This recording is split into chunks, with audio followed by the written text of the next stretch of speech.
recibirla para charlar de temas muy, muy importantes, obviamente. Profesora de literatura, bailarina. A ver, hablemos con Colette Spinetti. El aplauso grande. Colette, adelante. Hola. Tengo que entrar cual diva, ¿no? No sé si has venido. Voy de nuevo. ¿Ya viniste acá? No, primera vez. Está mal eso. Está mal de tu parte, que no me has tenés invitado. Tenés razón. Hola, tenés ¿cómo razón. están? Toma asiento. Bárbaro, ¿cómo están? Bien, Colette.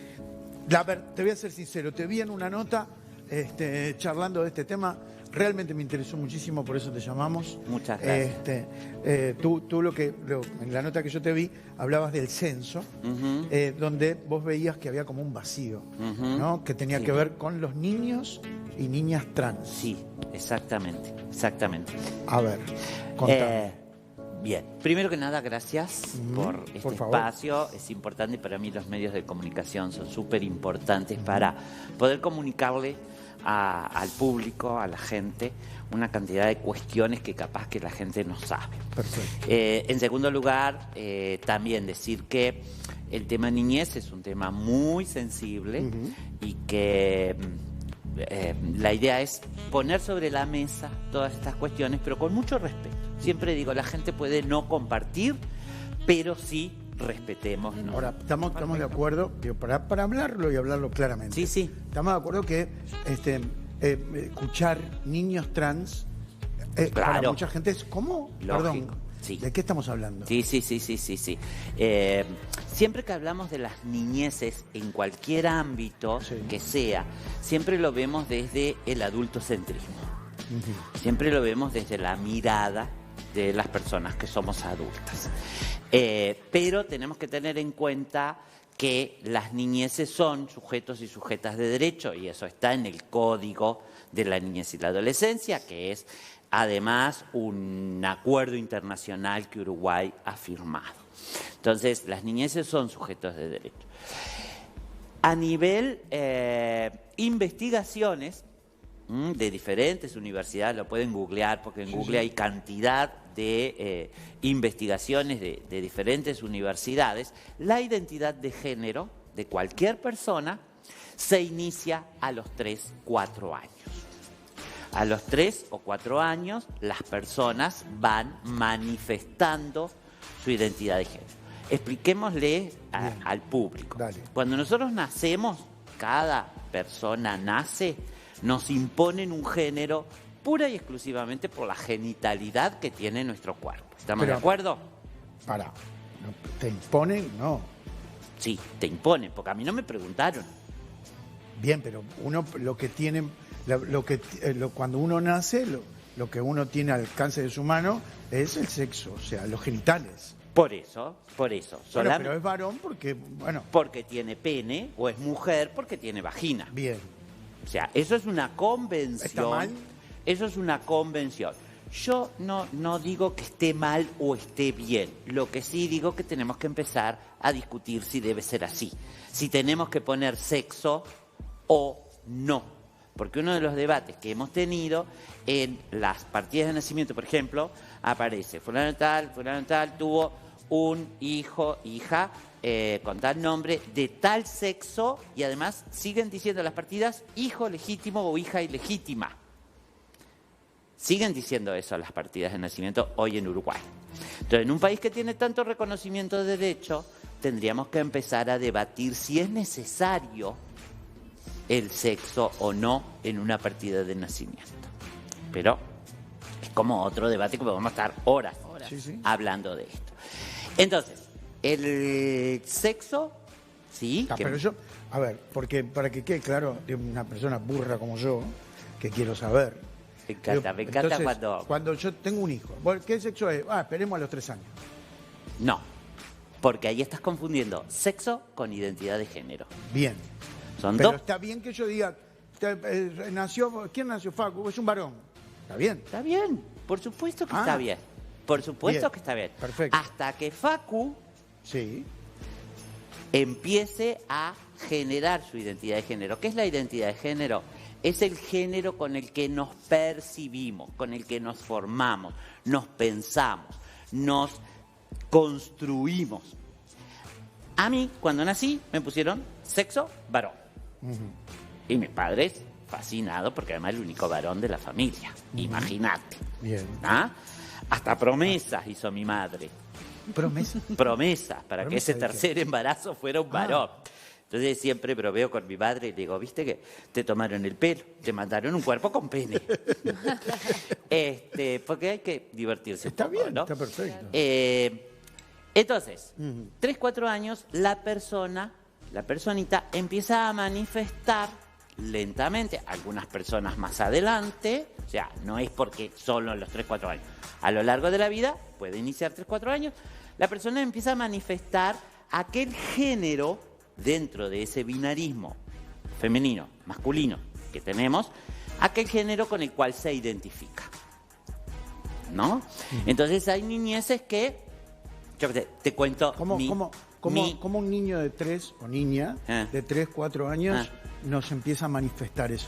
Por ejemplo, nosotros en CTU, que es la organización que presido en este momento, tenemos un área de familias y niñeces. Tenemos ahí 53 familias con niños y niñas trans. Bien. Por ejemplo, las madres, los padres cuentan que a los 4 años mi hija me dijo, yo no soy un varón, soy una nena. Yo no soy un nene, soy una nena. Y uno de los relatos es que la mamá le dijo, pero vos no podés ser nena porque tenés pene. Y la niña, que hoy es una niña trans, una adolescente, le dijo, tu panza se equivocó. En vez de apretar el botón de vagina, apretó el botón de pene. Me muero. Mi vida. Yo soy niña. Y ahí sus padres empezaron a informar qué era esto. Obviamente fueron a psicólogo, obviamente consultaron con especialistas, obviamente empezaron a leer y se acercaron a nuestra organización. Y ahí, entre madres, padres, familias, van como intercambiando todas estas estrategias que van usando, porque eso también implica que algunos miembros de la familia se retiren, que te critiquen, o que te tengas que ir del barrio, O el propio padre. o la madre que apoya, el padre que rechaza, o el padre que apoya, la madre que rechaza. Pasan una cantidad de cosas. Entonces, una cosa es el sexo con el que a mí me anotaron cuando nací, ¿verdad? Pero yo después me empecé a identificar con el género femenino. De hecho, con Patricia hablábamos la anécdota de mis latas de durazno en almíbar. Cuando yo era chica, viste las latas de durazno en almíbar, le hacía un agujerito arriba en la parte que queda cerrada, le pasaba una piola y me las ataba y eran mis tacos, eran mis suecos. Y con eso yo andaba.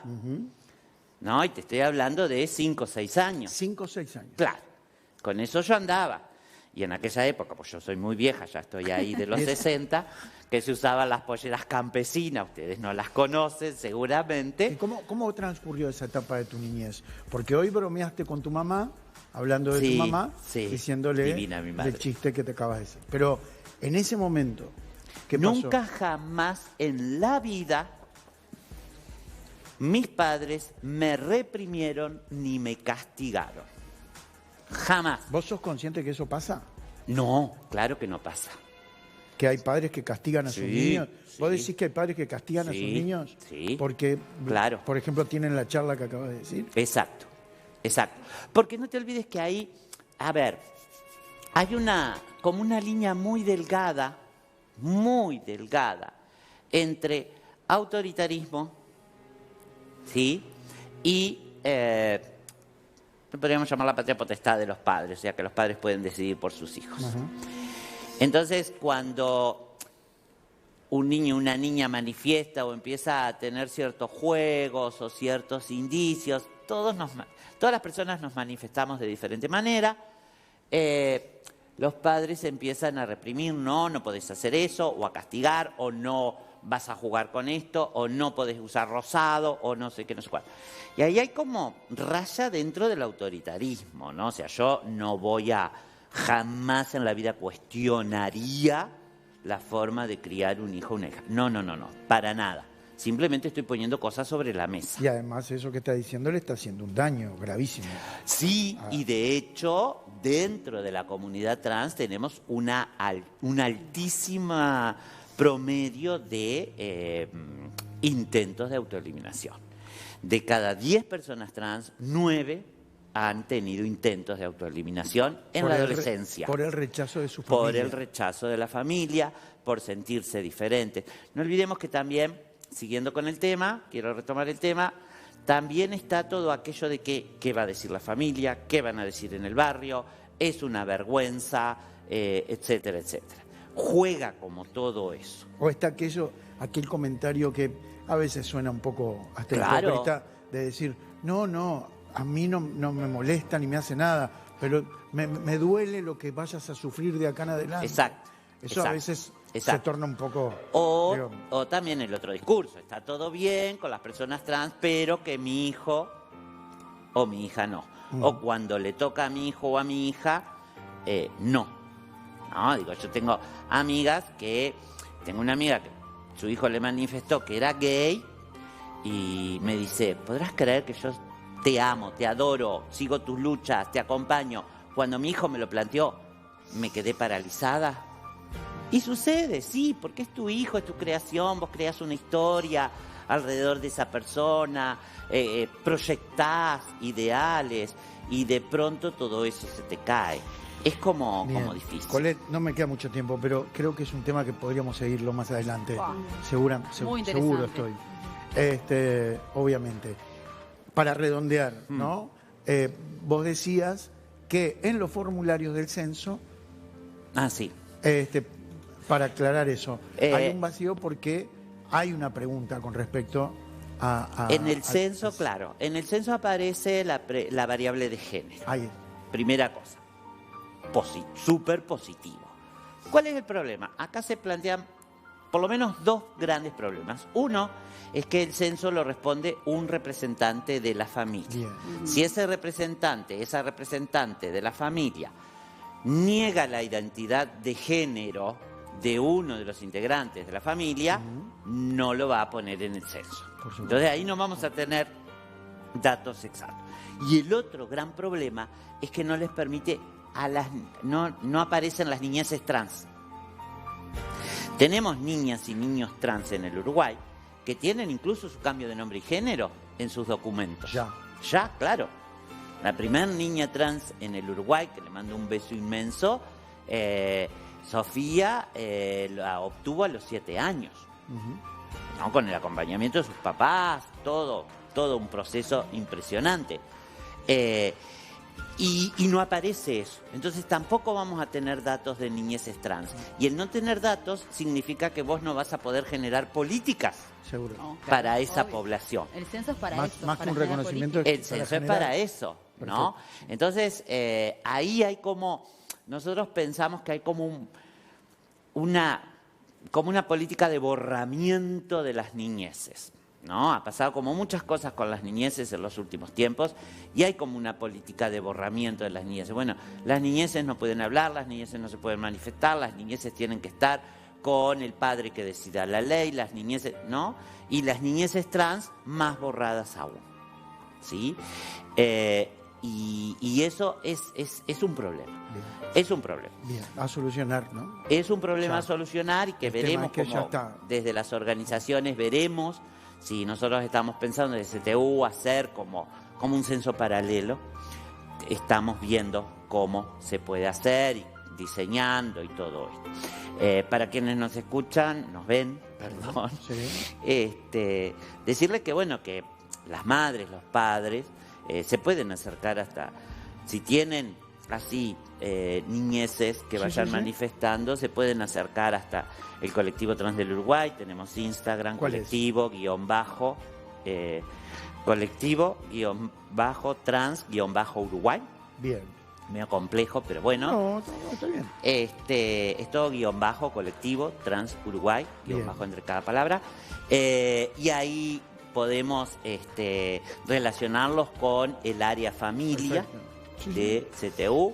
Y bueno, nada, decirles que hay que pensar en la felicidad, el bienestar y el amor. Las madres y los padres del área familia siempre dicen, esto es amor. Perfecto. Esto es amor. Y hay un papá, Pablo, que le mando un beso inmenso, y Noemí, que Pablo tiene una frase que dice, ellos vinieron a enseñarlos. Porque él sostiene que su hija trans vino a enseñarle a mirar la vida desde otro lugar. Muy bien. Me quedo Gracias, con eso. gracias, Colette. Gracias Nos vamos a ver. ustedes. Seguramente nos vamos a ver La muy próxima pronto. vez vengo de Obvio. tacos porque tengo que hacer esa entrada triunfal. Me parece perfecto, me parece muy bien. El aplauso para Colette, la despedimos. Muchas gracias. Urgente a la pausa, urgente porque se viene...